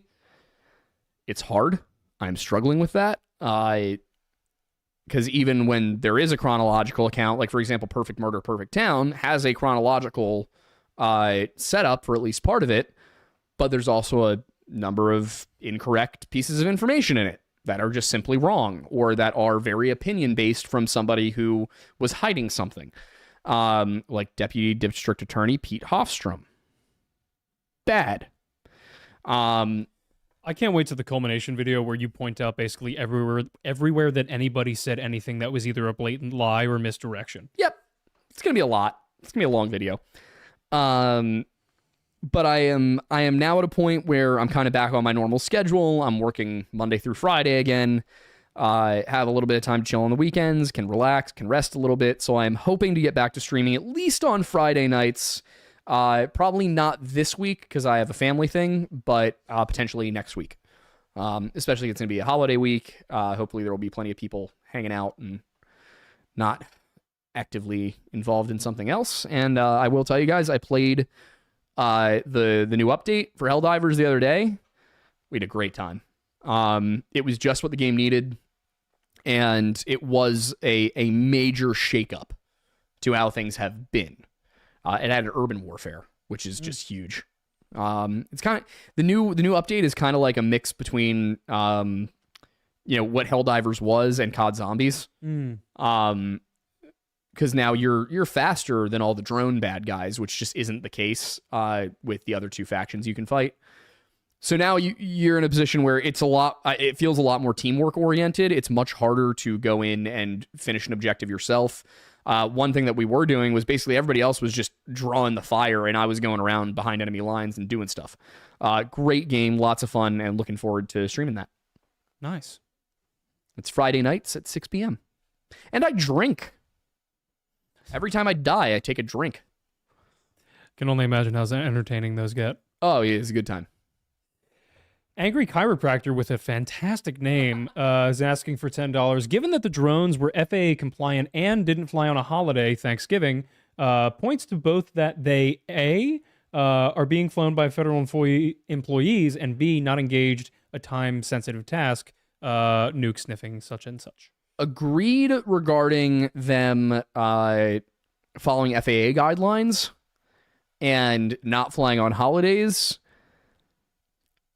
Don't necessarily know about the accuracy of that, though, because the ones people are seeing are following FAA guidelines. The ones people are seeing weren't flying on holidays. So I wonder about, there's the ones we are seeing, what about the ones we're not seeing? I don't know a ton about it yet. From what I understand, some of them have been flying with their lights off. Hard to say, but I'm curious what the benefit would be, what the mission would be to fly something this secretive if it wasn't necessary. Yeah, I don't know. Doesn't make a lot of sense. Like, I would think that if they're doing it and it's not a time-sensitive issue, they must be expecting something. And they're prepping for it. And in that case, what are they expecting? You know, Yeah. is this just in case we end up at war with Russia? Maybe. It could be that they're testing capabilities for just various environments. And the best way to do that is to not tell people. But again, who's in charge then? The Navy. Could be. Eleanor DeHowler, Werewolf Queen. Sometimes it's just really hard to get that one out. I'm sorry. For $4.99 saying, aside from drugs, which I agree makes sense, do you have any other ideas about what the you know how to get to Bell's Canyon question could be? Ooh, it's entirely possible the story is just a made-up thing. I will say that it didn't come across as a made-up thing, and I actually did find that exact user's... he had made a post on r/nosleep a couple of years prior to writing that story, and the writing style didn't match. Like, his narrative style... For No Sleep, which keep in mind, No Sleep is supposed to be written as if it is something that actually happened. His writing style for his fiction didn't match with the Bell's Canyon story. I think the Bell's Canyon thing was... And also, it didn't originate as a post he made. It originated as a comment. Went back and looked through his history. I have some thoughts, but they're not really relevant to the Bell's Canyon story. I just don't think the guy was pulling anyone's leg. I think it's... One thing that is possible is that he hallucinated the whole thing because he could have been on drugs. In my opinion, that's probably the most likely situation if it wasn't a person, is that he was on drugs. Wouldn't be shocked. I mean, the guy was a software salesman. It's a pretty high-intensity gig. Like a B2B software salesman. Yeah, they're not usually the type to be stoners, though. I didn't say it was weed. No, I know, but I'm using stoners as an umbrella term for hallucinogens and all that. True. But that doesn't mean that salesmen don't do drugs. That's fair. Yeah, fair. Just usually different kind of drugs. It's usually uppers, not downers. That's fair. This is fair. The Sky King 5 for Canadian $6.99, which great username, by the way. All these people seeing stars and thinking they're drones are taking this too serious. Yep. Specifically SIRUS. Yep. SIRIUS. That was a good one. That was a good one. Yeah, that was a good one. What do you think about Amazon delivery drones from Caleb Rogers? Good Lord, I can't talk tonight. I don't think they're Amazon delivery drones. If you're asking my opinion on Amazon delivery drones in general, it honestly seems like a rather inefficient way of doing things. Like a driver seems like a more efficient way to do it. Because the drone can only carry so much. Like, I can see it being possible. I just don't see the benefit. I think the optimal scenario for it would be rapid shipping. Yeah. So essentially, it's like if you need this in an hour. I just think when you think about what it would take to get that to be at the scale you would need for a proper distribution system, the sky would be full of drones. It's Amazon. But the government still exists. And that is, while they can't just tax the hell out of Amazon or tell Amazon that they can't do what they're doing because they're technically not a monopoly. Mm-hmm. The FAA is a little bit of a different situation. Yeah, I wouldn't be shocked, though, because most commercial and private aircraft fly above 1,000 feet. So if you had a drone zone of like 500 to maybe like 1,500 feet. I think you would see municipalities banning it. Yeah, probably, because they don't want things crashing and stuff. There would be too many risks for crashes, because that's the thing. When you have, a few of them flying around, it's not a big deal. But when you've got dozens of them going constantly, all it takes is one falling on a kid. And then it's over, Also, just going to be honest, if once I am finally able to buy a home, if somebody's flying a drone up above me and it does not respond to me actively telling it to leave, it will respond to kinetic things. If there's a drone over my property and there's a possibility it's spying on me, I will shoot it. Unfortunately, you can be held legally liable for that. I'll fight that. You won't win. Air rights. Privacy rights. If it's filming. It would only work if one-party consent state. It would only work if... Well, it wouldn't work at all if it was a one-party consent state. Pennsylvania is a one-party consent state. Yeah. Or two-party consent state, sorry. But it would only work if they were recording. Yes, but if it has a camera, I am within my rights to assume if the camera is pointed at me that it is recording. I'm not saying that the precedent exists. I'm just saying I would make the precedent exist. Fair. I'm just saying you'd have a really hard time, especially if you were outside your house and it wasn't actively looking inside your house. Either way. Because it's based on, because it has been a thing that's come up, especially within aerial photography. And it's like, outside is technically considered public, even if you are on your private property. If you are visible from outside of your house or outside of your property, then it's not considered private, to my understanding. That's why so much drone footage is allowed to be used frequently. Yeah. I'm just saying, if there is a drone sitting above my property with a camera on it for longer than a couple of minutes that does not respond to me telling it to go away. Fair, different story. I just want you to be careful. I don't want you getting into more lawsuits than you need. Somebody just shot one in Florida and was not punished. It's also Florida. Mm-hmm. Also, Bert, sorry, I missed yours. But it was also about the Amazon. Mm-hmm. There was one that I just saw. Oh, yes. Fetus for $2 says, tell my wife Jackie hi, please. She got shot. Okay, I'm gonna need a minute. First of all, are you okay? If we're being asked to say hi, I would assume she made it. Fair. For now. Yeah. Hi, Jackie. Hi, Hope Jackie. you live. Hope you're good. Hope you're cool. There's that 70s show joke to be made, but this isn't a joking time. It's not. Hi, Jackie. I'm sorry you got shot. I hope the guy that did it also got shot. Oh, Fetus did just say she is fine. Okay, good. Then am I allowed to say that? Can you give a little context to this? I assume she shouldn't have been. Was this like a Dick Cheney Quayle scenario? Yeah, what happened here? Was it a 22?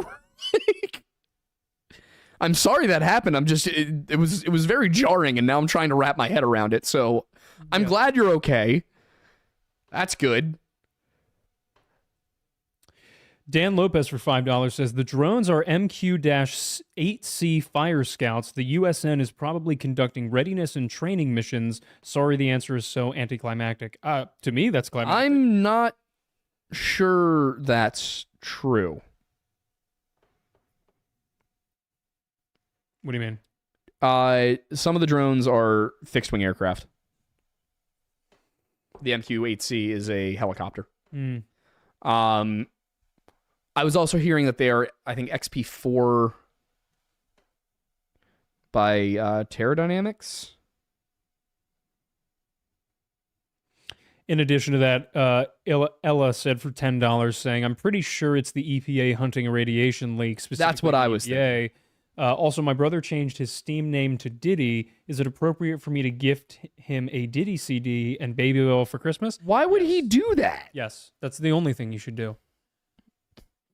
There's nothing better. This is the one that I was seeing reports of. Oh, that's full on militaristic. Yeah. The one I was seeing was the XP4, which is a transwing, which means that it's kind of like an Osprey, where it can do vertical takeoff, and then it can place the wings down to move forward. I'd be willing to believe that some of them are MQ-8Cs, but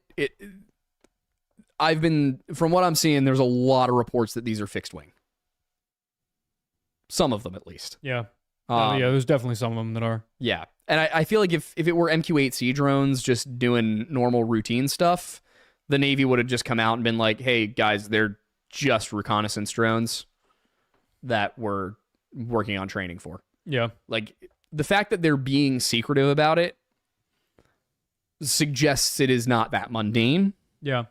And as you guys know, I am constantly trying to explain things with mundane scenarios. That is my whole job.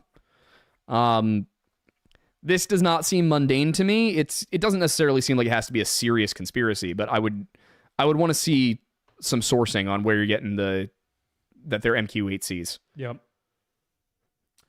Also, Gom, don't worry. We are getting our way to the calendar, and I'm dropping weight. What package are you referring to?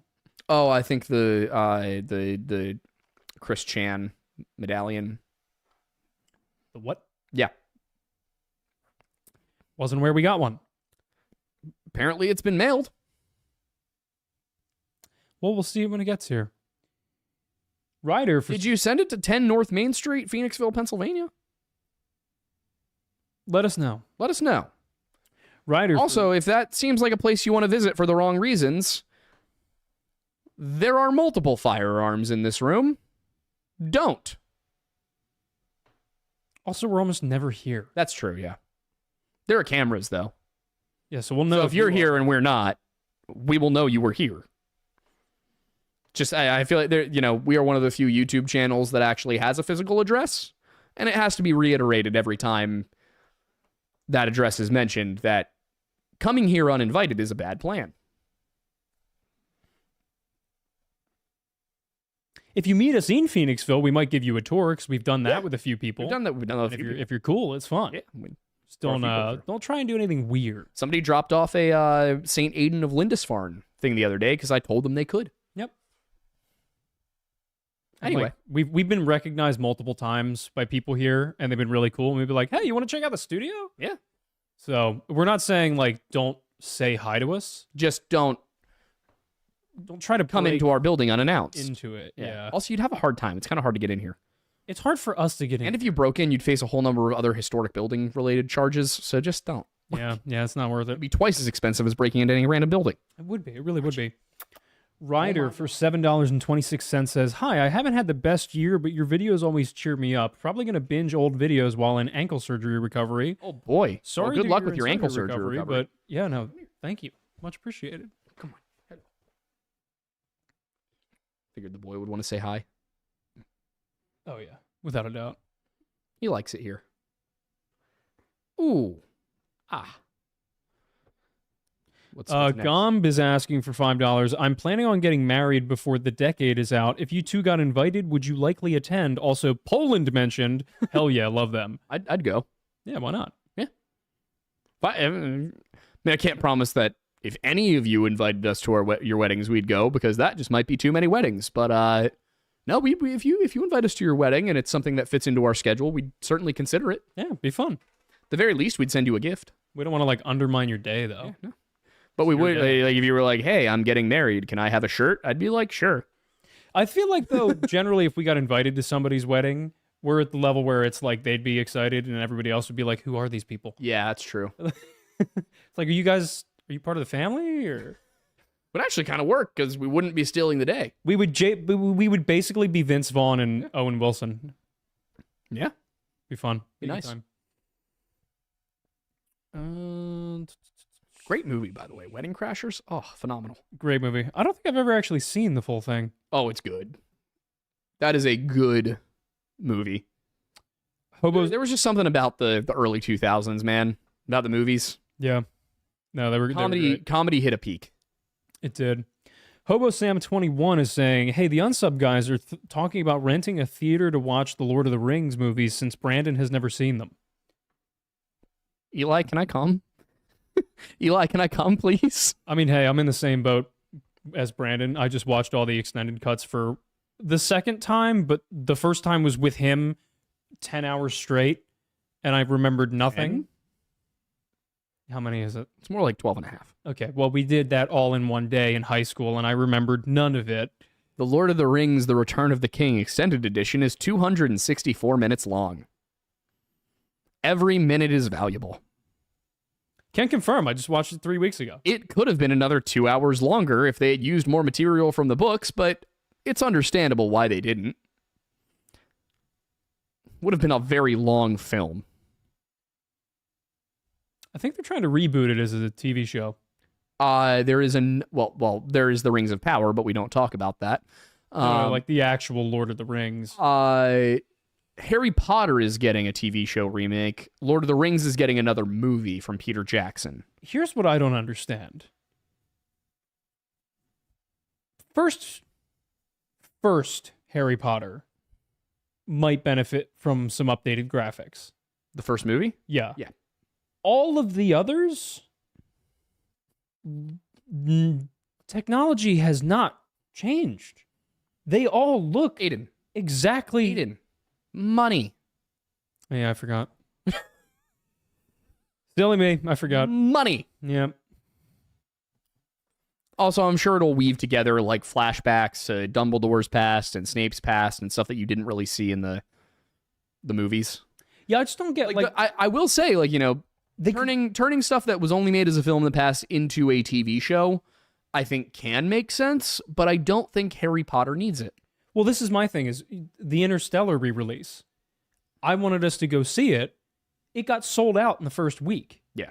There are theaters demanding more showings because so many people want to go re-see it. It's basically remaking its box office numbers, and that came out in 2014, only 10 years ago. I think we're going to see a lot more of that soon because Hollywood has just gotten so bad at making movies. Well, it's also because there are so many movies and there's so many good movies. I think more should be made. I want to make them, but I think like for something along the lines of Harry Potter, you're going to benefit more from a just re-release, re-releasing it. Because I will not watch the Harry Potter TV show, but if you put the Sorcerer's Stone back into theaters, I would go see it. I would love to see Goblet of Fire in a theater. Yeah. We were too young. We were too young we were really too young when Sorcerer's Stone came out, but like, I don't think I really started seeing those in the theater until I didn't see Goblet of Fire in the theater. I think I might have seen Half-Blood Prince. I did see Half-Blood Prince. What was the fifth one? Order of the Phoenix. I think I saw that in theaters too. But I'm pretty sure I only saw 5 and 6 in the theater, and the rest I basically saw on ABC Family. Yeah, I only saw 7 and 8 in the theaters. I didn't see 7 and 8.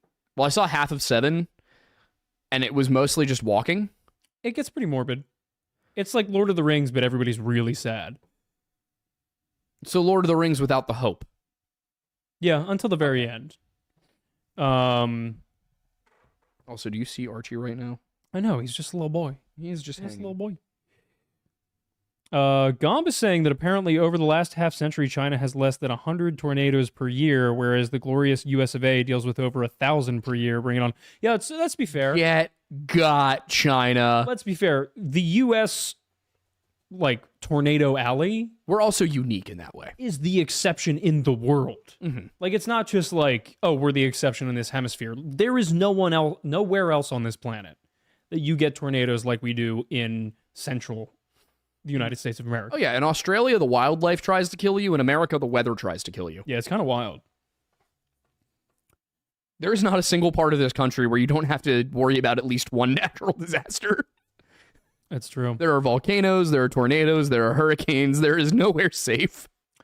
Kellen said, boys, I'm just a Discord message away to answer any questions about the military, the government, and the interactions of them. Well, I might have some questions for you this week because I'm researching the Philadelphia experiment. Yep. Which probably didn't happen, but we're going to find out if it did. So I might have some questions for you about, naval history and procedure. He also said the GBU-57. Also, I did read the emergency preparedness document, and Kellen, I would love to work with you on turning that into a book. At the very least, an ebook, but like with your name on it if you want, or a pseudonym. But the point would be that you would get some revenue from it. Yeah, that'd be sweet. So, and it's very easy to do an ebook. And if we can make enough copies of an ebook, then you can easily sell it as a physical. I think that'd be the way to do it. Yep.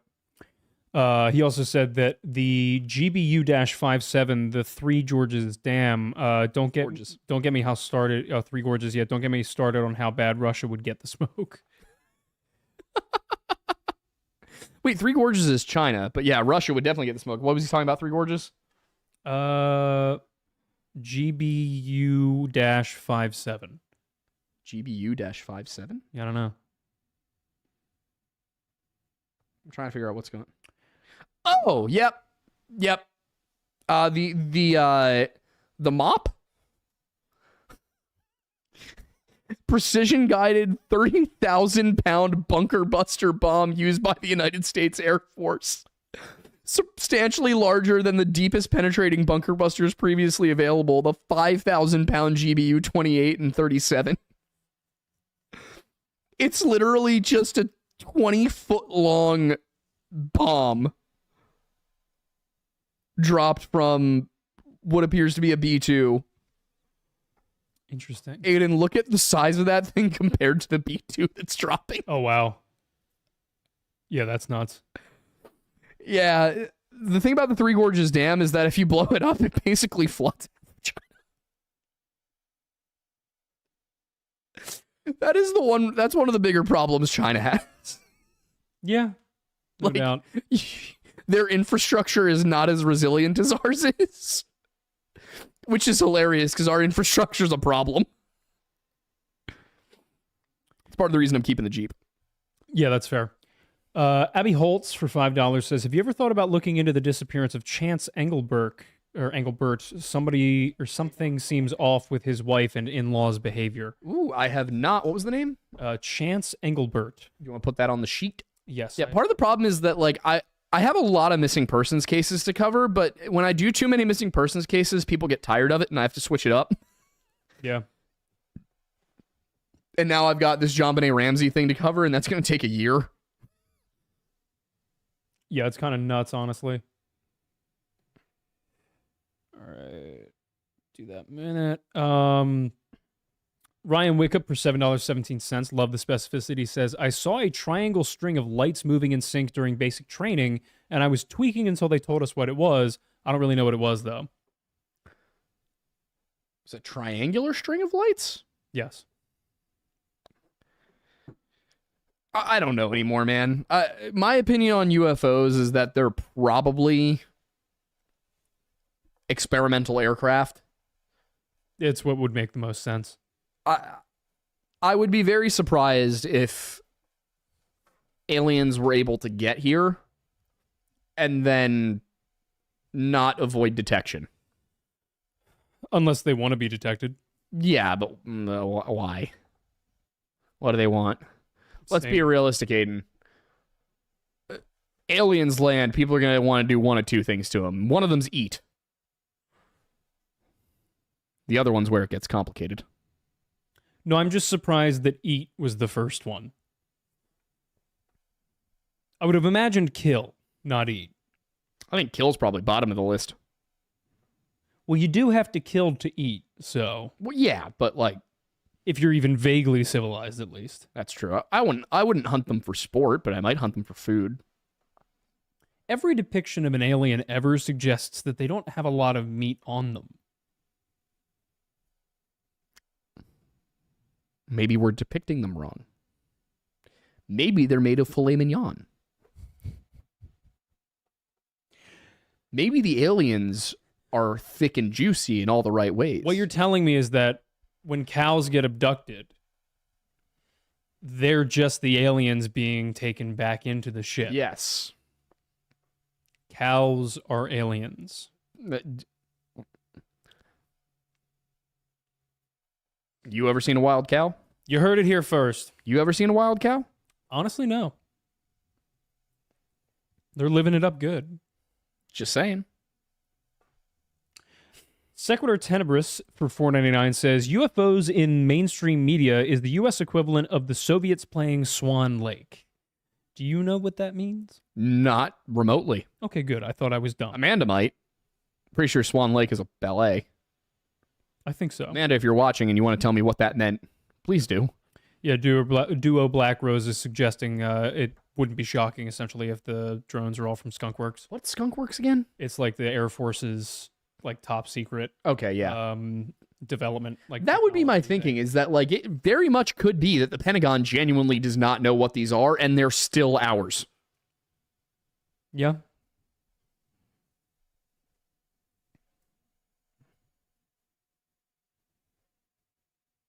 Oh my god. Also, he said drones seem like a kind of stupid investment. Investment in my opinion. It seems all it would take is a dusting off of the old flak cannons. Might kind of get rid of them pretty quick. What? Just essentially saying drones seem dumb when you just need flak cannons. Yeah. Or nets. Yeah. Dude, I'm telling you, if whether it's a civil war or we get invaded or what, I'm taking down one of those drones with a net, and then I am going to hold it up and laugh in the operator's face. And I'm going to hit it with a club. I'm going to hold it up and be like, ooga, booga, ooga, booga, and then hit it with a club. Just be careful. I'll make sure it doesn't have C4 on it first. Okay, yeah, that was my biggest concern. Like, I'm gonna be like, you thought I was going to use something high-tech? No, here's a net and a baseball bat. Elena de Howler Werewolf Queen for $4.99 is saying, would you be willing to collab with YouTuber Lost Souls TC in chat? She's a no-nonsense true crime YouTuber. I would have to look into her first, but Yeah, I don't see why not. I am totally open to doing collaborations with people. I think it's fun to share audiences. Oh, yeah, it's great. Expose people to new talent and also new ideas. We had Tony Wright on. If I remember correctly, we actually came up with a new idea regarding the Yuba County 5, and now I can't remember what it is. What?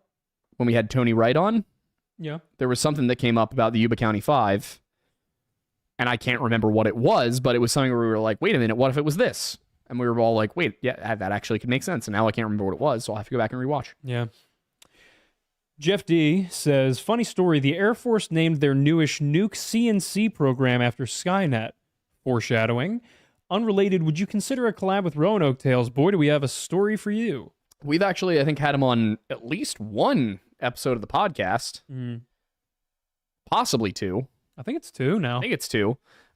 We were talking with him about potentially joining him in his Dogman hunt in 2027. And there was something else I wanted to have him back on the show. We talked briefly. I can't remember exactly what we were talking about. It was just I got really busy and forgot to get back to him. But we were talking about collaborating on something again. So yeah, definitely. Yeah. He's a great guy. A lot of fun. Great to talk to. Oh, yeah. Yeah. William Martin gave us $50 to get ourselves dinner. You have no idea that Kat and I did a little workout beforehand. Thought we'd, be able to have enough time to do a little lift, then come back to the apartment, cook up some chicken. The chicken was still frozen, so we had to go get burritos. So you did, in fact, pay for his dinner tonight. Did, in fact, pay for my dinner, so thank you. Amanda made egg roll bowls. Ooh, very nice. She made a stir fry-ish thing, and I fried up some rice. A good time. Plague the AI viruses with protected by CAPTCHA. Mm-hmm. A lawyer used, this is from Gretchen Call for 499, saying, a lawyer used ChatGPT to write a rebuttal motion and the AI made up a fake case law. Don't trust AI, but will be kind to it for when Skynet launches. Yeah, I've been doing a very similar thing with anytime I've ever used AI. Mm-hmm. Very polite. Just in case. No. When it kills you and spares me, I'll remember you fondly. And I will look down on you for heaven, remembering that I lived on my knees, or you lived on your knees while I died on my feet. That is how I will feel. The AI can come. I will put an end to it, or I will die. You don't have a lot of nuance with how to handle tyranny, do you? There is but one answer to tyranny, and it is the blood of tyrants. Yeah. Take some nuanced ways to get that blood. Who needs nuance when you have kinetic weaponry? Okay, there we go. That's it. All right, it is 9 o'clock officially, and our social media guru, who has been helping us out oh so wonderfully to get things on social platforms, has been yelling at us. Did we at least hit all of the relevant things? We did. Yeah, that was the end of all the relevance. Were there any $20 ones that we didn't hit? No. Okay. Yep. Thank you to everybody who sent these in. Yes, they do help us with the channel immensely, and in the future, we're just going to have to get really good about cutting ourselves off at 8 to read super chats so that we can be genuinely done by 9. Yep. Oh, hang on. A couple $20 just came in recently. Okay. Would you ever consider looking into the Sam Marilyn Shepard story? Yes, but we have to look into it. Yes. And Cigar Chomping Penguin for $20 says, I held a pro drone pilot license. Number 1, drone pilots are required to keep visual contact with it, limiting delivery area. And 2, only the FAA can create laws and policies around airspace. States and lower do not have the power. Interesting. Yeah. Yeah, they're really particular about airspaces. I think we're probably... I do think that drones will result in pretty major changes to FAA regulations. They already have. I think the current regulations are probably going to be very different in 10 years. There's one main thing that's happening right now that is... I can't remember the name of it. It's Latin, but it's essentially the reason you can't shoot down drones right now is what is it?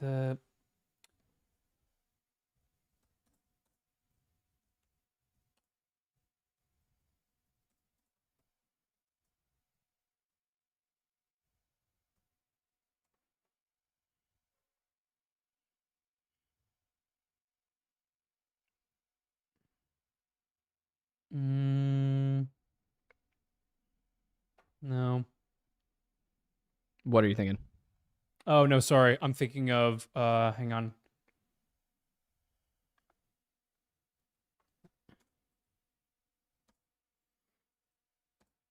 Oh my God, I hate this keyboard. You're fine.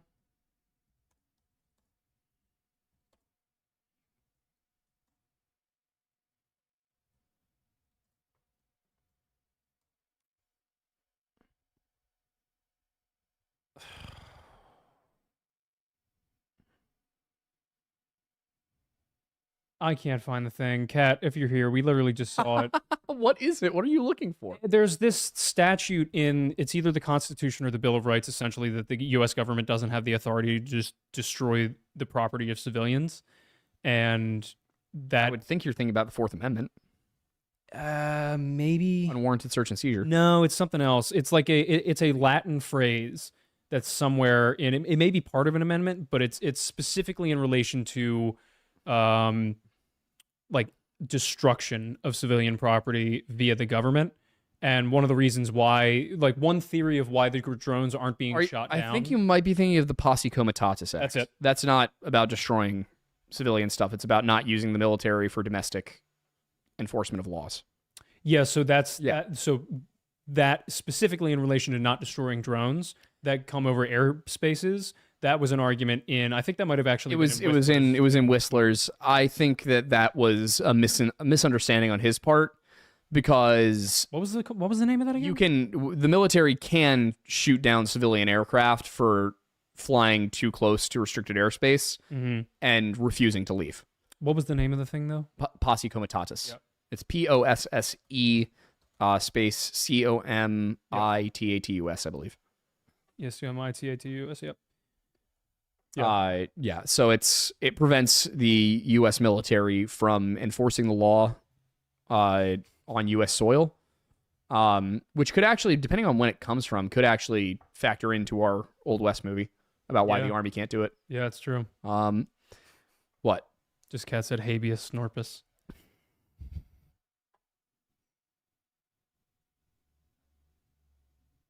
I'm a fan.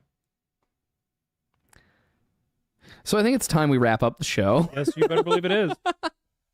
Thank you, everybody who gave super chats, even if we were not able to get to it. Maybe I will be able to find time to do a monthly show where I answer the super chats we didn't get to. Yeah, we should do. Oh, you know what we should do? What? We should do a